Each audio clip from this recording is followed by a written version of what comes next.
Hello students, कैसे हैं आप सब। उम्मीद है सब अच्छे होंगे। तो हमारा विलियन चैप्टर चल रहा था, सोल्यूशन वाला चैप्टर चल रहा था।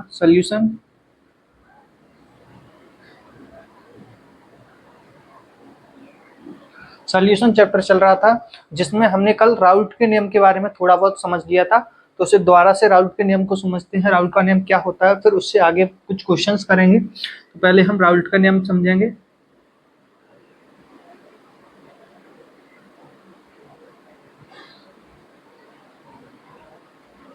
तो कल मैंने क्या बताया था? कल मैंने बताया था कि अगर हम किसी विलायक में, मतलब कि अगर हम किसी विलायक में किसी अबाष्पशील विलेय को मिला देते हैं तो क्या होता है, उसकी बाष्प दाब, उसका जो बाष्प दाब होता है, उसका जो वेपर प्रेशर होता है, वो क्या हो जाता है, कम हो जाता है। इसी को राउल्ट ने बताया था। तो हमने क्या लिया था, दो कंटेनर लिए थे, जिसमें एक में वाटर था, दूसरे में वाटर प्लस एक अबाष्पशील विलेय लिया था। क्या लिया था हमने? साल्ट लिया था। क्या लिया था? साल्ट लिया था। तो जो इस वाटर से वेपर था, जो प्रेशर था, ज्यादा बाष्प बन रही थी। बाष्प क्या बन रही थी? ज्यादा बन रही थी। और जो इससे था वो बाष्प कम बन रही थी।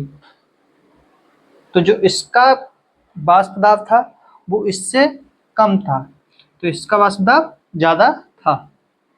यही मैंने कल बताया था राउल्ट के नियम में। अब आगे बढ़ते हैं कि राउल्ट के नियम के क्वेश्चंस कैसे करते हैं। तो उन्होंने बताया था, राउल्ट ने बताया था कि जो इसमें जो बाष्पशील पदार्थ है, जो बाष्पशील विलायक है, उसकी ही कंसंट्रेशन पर ही निर्भर करता है। तो इसमें बाष्पशील कौन सा है? तो जो प्रेशर है सॉल्यूशन का, वो किसके समानुपाती होता है? जो बाष्पशील विलायक है उसके मूल प्रभाज के समानुपाती होता है। किसके समानुपाती होता है? मूल प्रभाज के। तो बाष्पशील विलायक कौन सा है? वाटर। मूल प्रभाज के समानुपाती होता है। और अगर हम समानुपाती के चिन्ह को हटाते हैं तो क्या लिखते हैं? एक कांस्टेंट आता है पी नॉट। और कौन सा वाष्पशील है? वाटर है, तो ये पी नॉट वाटर का ही आएगा। And x water.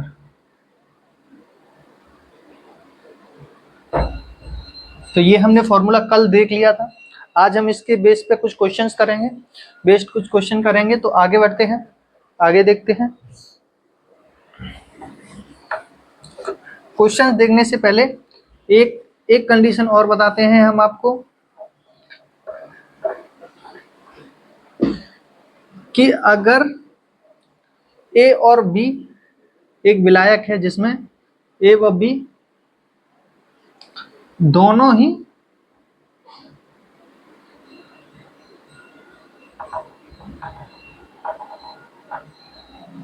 ही कैसे हैं? बाष्पशील हैं।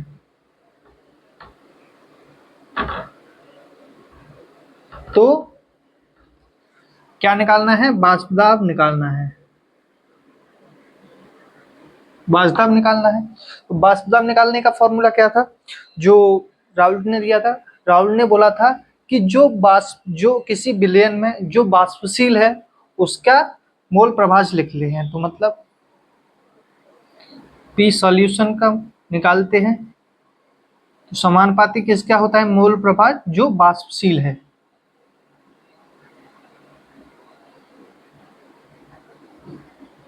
क्या है?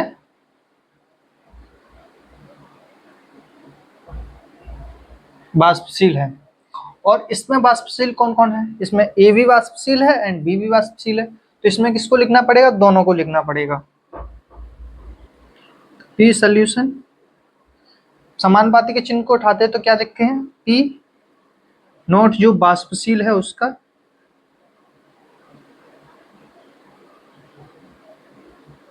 डॉट जो मोल अंश है उसका बाष्पशील, जो बाष्पशील मोल अंश है वो लिखते हैं।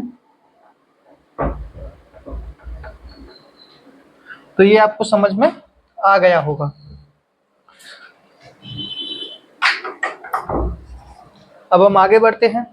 आगे अब इसमें हमने दोनों जो हैं वो वाष्पशील है, दोनों ही वाष्पशील है, तो इनका फॉर्मूला क्या होगा, इसका फॉर्मूला क्या होगा, तो दोनों वाष्पशील हैं तो हम दोनों को ही लिखेंगे, तो पी सॉल्यूशन लिखेंगे,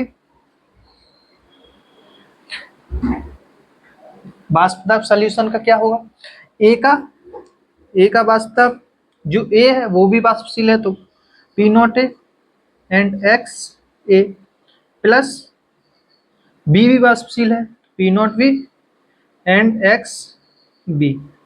तो ये किसका फॉर्मूला हुआ, दो सॉल्यूशंस का, जो मतलब दो विलायकों का जो दोनों मिलकर एक विलयन बनाते हैं, वे दोनों ही कैसे थे, वाष्पशील थे, तो उनके लिए ये फॉर्मूला ऐसे लिखते हैं। अगर एक वाष्पशील हो तो उसके लिए इस पे ही लिखते हैं, जो वाष्पशील हो उसी को लिखते हैं, जो वाष्पशील हो उसका शुद्ध प्रेशर, शुद्ध वाष्प दाब एंड मोल अंश जो वाष्पशील है उसका मोल अंश लिखते हैं। तो ये आपको समझ में आ गया होगा कि इसको कैसे लिखते हैं। अब आगे क्वेश्चन देखते हैं, अब आगे न्यूमेरिकल बेस्ड क्वेश्चन देखते हैं। ये जो क्वेश्चन थे वो आपको समझ में आ गया होगा कि फॉर्मूला कैसे लिखते हैं। अब देखते हैं कि क्वेश्चंस कैसे आएंगे, न्यूमेरिकल्स कैसे आएंगे, उसको देखेंगे।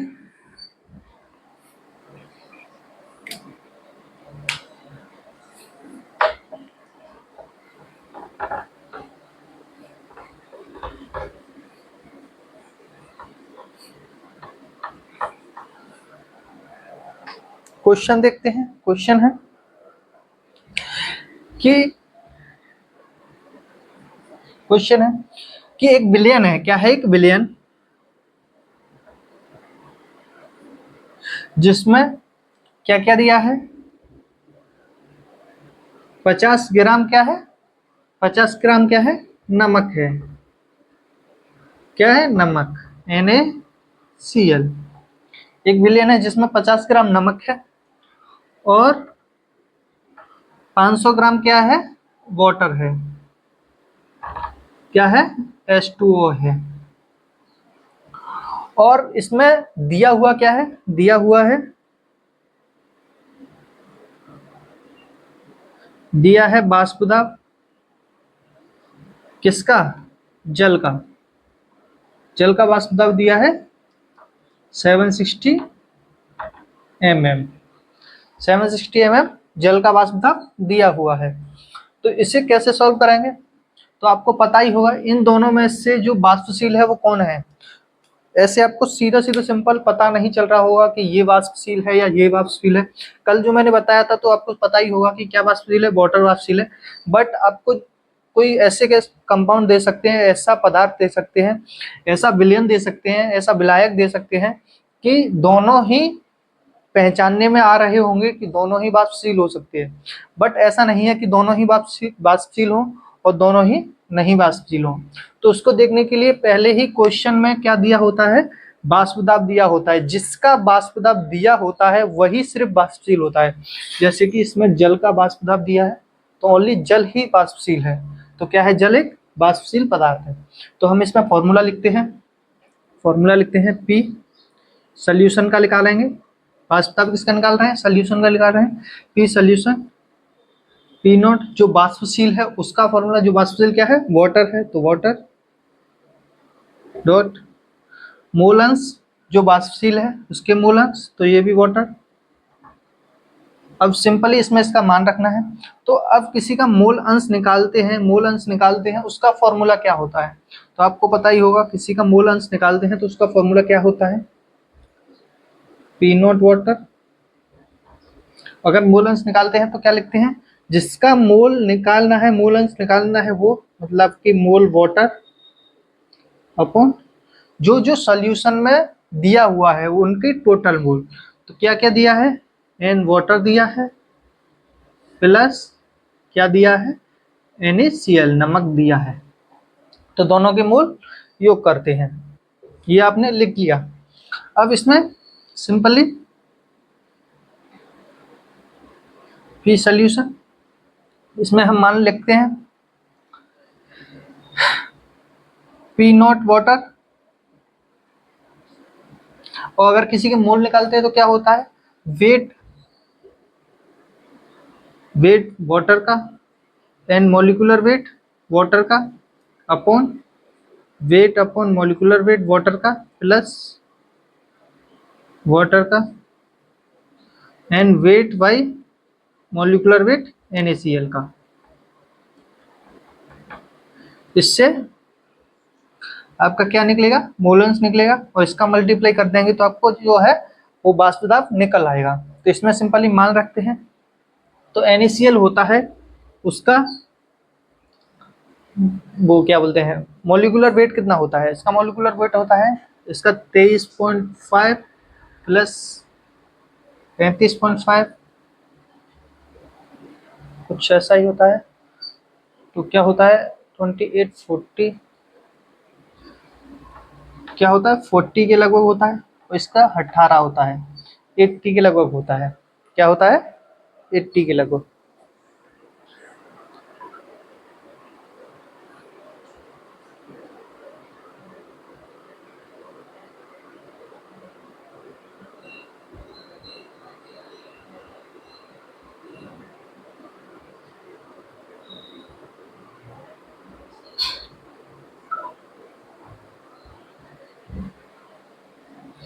नहीं, इसका इतना नहीं होता है। Na का कितना होता है 23 पॉइंट कुछ होता है 23.05।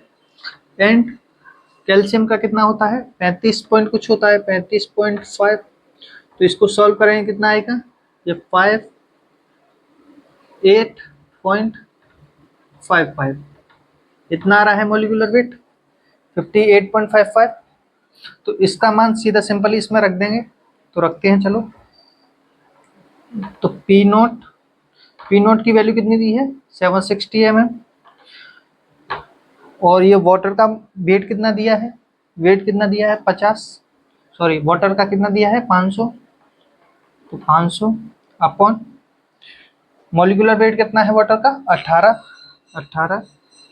अपॉन 500 अपॉन 18 प्लस नमक का कितना दिया है 50 अपॉन मॉलिक्यूलर वेट कितना होता है नमक का 58.5 होता है। अब इसको आगे सॉल्व करेंगे तो आपका आंसर निकल आएगा। तो आपको ये समझ में आ चुका है, ये सॉल्व करने का आपका काम है। तो इसे सॉल्व कर लेना, ये आपका आंसर निकल आएगा। इतना क्वेश्चन आपको समझ में आ गया होगा कि निकालना कैसे है। अब हम आगे क्वेश्चन देखते हैं, एक और क्वेश्चन देखते हैं इसी से रिलेटेड, बट वो थोड़ा डिफरेंट है तो उसे देखना है।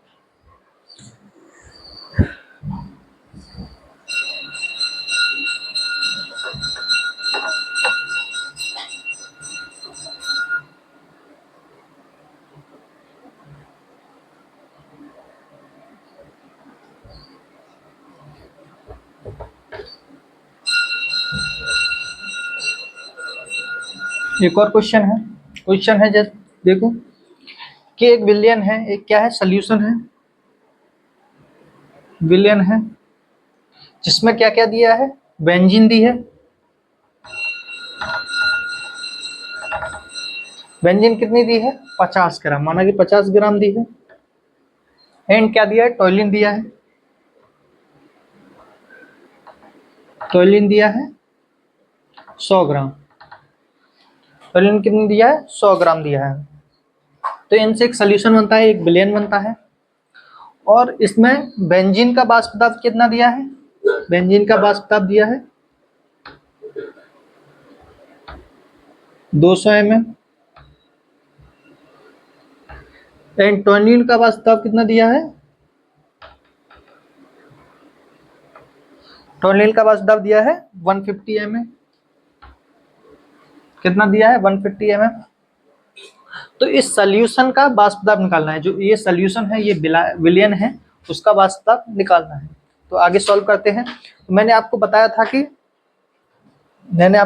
कि अगर दोनों ही कैसे हैं वाष्पशील हैं, दोनों ही वाष्पशील हैं। आपको दिख गया होगा कि वाष्पशील कैसे दिखता है कि दोनों का ही वाष्प दाब दिया है तो इसका मतलब दोनों ही वाष्पशील हैं, और दोनों वाष्पशील हैं तो इसका फॉर्मूला मैंने क्या बताया था, अगर दोनों ही वाष्पशील हैं तो दोनों का ही ऐड करते हैं, दोनों को क्या करते हैं ऐड करते हैं। तो पी सोल्यूशन का कैसे निकालेंगे, पी सोल्यूशन का निकालेंगे पी नॉट जो वाष्पशील है उसका। तो फर्स्ट लिखते हैं हम बेंजीन का, तो P V N X B plus P naught toluene का एंड एक्स टी टोल्यून का, मतलब कि मोल प्रभाव टोल्यून का। अब सिंपली इसमें मान रखना है पीवी नोट, मोल प्रभाव निकालना है तो weight by benzene upon molecular weight benzene का, upon weight by benzene upon molecular weight, plus weight by toluene and molecular weight toluene का, प्लस इसमें लिखते हैं पी नोट टोल्यून का।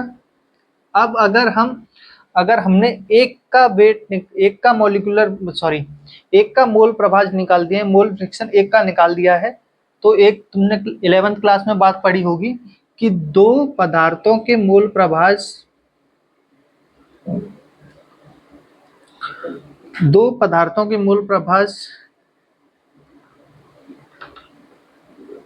या फिर तीन पदार्थों के मोल प्रभाव, जो सॉल्यूशन में कितने भी मोल प्रभाव निकालने, कितने भी पदार्थों के मोल प्रभाव निकाल रहे हैं वो एक के बराबर होता है। तो एक के बराबर होगा तो हमने क्या निकाल लिया है, बी का निकाल लिया है, तो इसमें टोल्यून एंड इसका क्या होगा, एक होगा, तो बी का निकाल दिया है, तो एक्स बी इक्वल टू क्या लिखेंगे 1, ये प्लस का है तो माइनस में हो जाए एक्स टी, मतलब कि एक में से घटा देंगे। तो क्या करेंगे यहाँ पर, क्या लिखते हैं, क्या लिख देंगे, सॉरी इसमें किसका निकालना है, हमें एक्स टी का निकालना है, बी का तो हमने ये निकाल लिया है, तो एक्स टी का निकालना है, तो 1 माइनस एक्स क्या निकालना है, बी एक्स बी, तो एक का निकालने के बाद एक में से घटा देंगे, तो एक में से घटा देंगे तो 1 माइनस एक्स बी, ये फॉर्मूला लिख दिया है। सिंपली सबका मान रखना है और आंसर निकालना है। जो बेंजीन होती है C6H12 सॉरी C6H6 बेंजीन होती है C6H6, उसका वेट कितना होता है, एंड जो टोल्यून होती है C6H5CH3, इसका कितना वेट होता है, तो लगभग इसका होता है बेंजीन का 78 के लगभग, एंड टोल्यून का होता है 92 के लगभग, कितना होता है 92 के लगभग। ऐसे भी निकाल सकते हो, 12 इंटू 6 करोगे तो कितना हो गया, 12 इंटू 6 करोगे तो कितना हो गया 72, 72, एंड 6 ऐड करोगे तो कितना होगा 78। ऐसे ये कर सकते हो सिंपली, ऐसे भी ये भी हो जाएगा। तो दोनों का वेट निकाल लिया है आपने, मॉलिक्यूलर वेट, सिंपली इसमें मान रखना है। तो बेंजीन का कितना दिया है वाष्प दाब 200, वेट कितना है बेंजीन का वेट है 50 अपॉन मॉलिक्यूलर वेट कितना है बेंजीन का 78 अपॉन 50 अपॉन 78, प्लस वेट कितना है टोल्यून का वेट है 100 अपॉन मॉलिक्यूलर वेट कितना है 92, प्लस पीटी मतलब टोल्यून का वाष्प दाब कितना है 150, एंड 1 माइनस एक्स भी, जो ये निकल आएगा उसमें से इसको 1 में से घटा देंगे तो आंसर निकल आएगा। तो इसको सॉल्व करने के बाद पी सॉल्यूशन निकल आएगा, क्या निकल आएगा, पी सॉल्यूशन निकल आएगा। तो ये आपको समझ में आ गया होगा ये क्वेश्चंस कैसे करने हैं। तो अब आगे देखते हैं आगे का क्वेश्चन कैसे होंगे। ये क्वेश्चन आपको अभी मैंने कराया था कि इसमें एक वाष्पशील हो, अगर दो वाष्पशील हैं तो ऐसे करने हैं, तीन वाष्पशील हैं तो आगे भी कर सकते हो, चार हैं तो और कर सकते हो, पांच है तो आगे और कर सकते हो। तो मैं एक जनरल मतलब कि जो प्रॉपरली क्वेश्चन दिया हुआ है एग्जाम्स में या फिर आपकी एनसीईआरटी में, उसको मैं यहाँ पे लिखूंगा और उसको सॉल्व कराएंगे। जो ये क्वेश्चंस देख लें उसके बाद उसे करेंगे।